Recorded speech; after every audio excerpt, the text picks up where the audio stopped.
అహో ఒక మనసుకు నేడే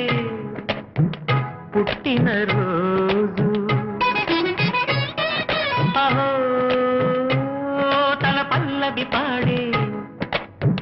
చల్లని రోజు, ఇదే